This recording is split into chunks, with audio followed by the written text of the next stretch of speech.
Thank you, Mr. President.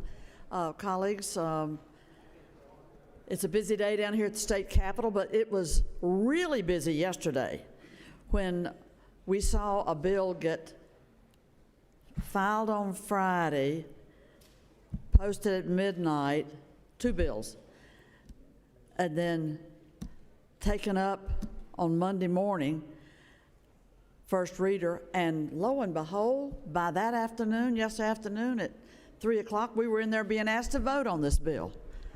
That's a real speed-o-rama. And I've been down here long enough to know when something has wings on it like that, honey, you better bring it back down to earth and get very real about what's in that bill. And in this case, what's in the two bills that makes wonderful, grandiose promises to Georgians, but I'm afraid close scrutiny tells another story. It's typical in election years for wonderful bills to be rolled out that just sound like it's going to be manna from heaven every time you turn around. But when you take a closer look, I will say to you that this legislation dealing with our income tax structure, I will assert it blows a $6 billion hole in our state budget. And even with the effort to repeal every tax credit, that only gets us to $3 billion. So there's still a $3 billion hole in the budget.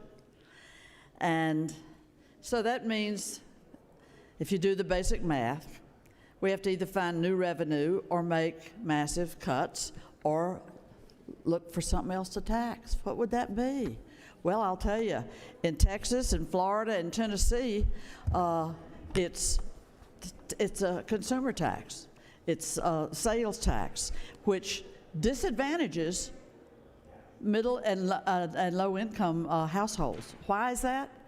Because a sales tax taxes consumption, and you run through your money a whole lot quicker when you're middle and low-income families.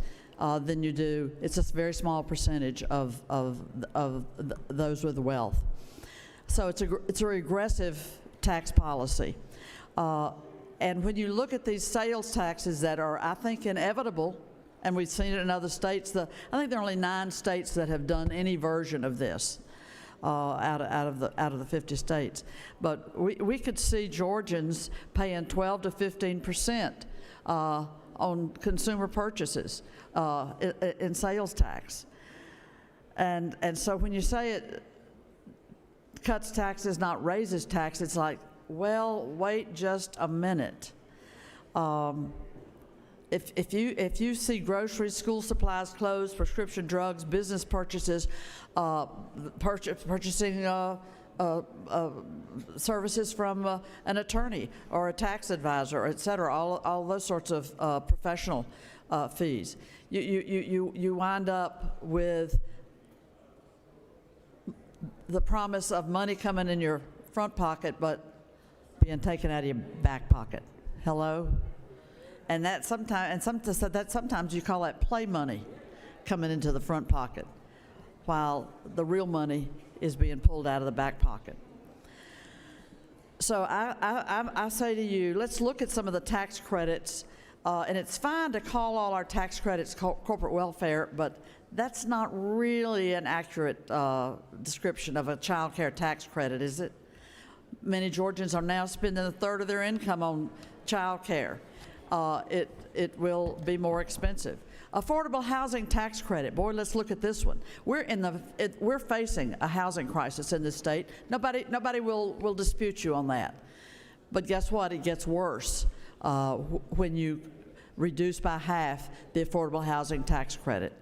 Rural doctors, rural hospitals, rural jobs. We didn't expand Medicaid, so then we're stripping away support that we gave doctors and hospitals in our most vulnerable areas that are underserved with medical professionals and medical institutions.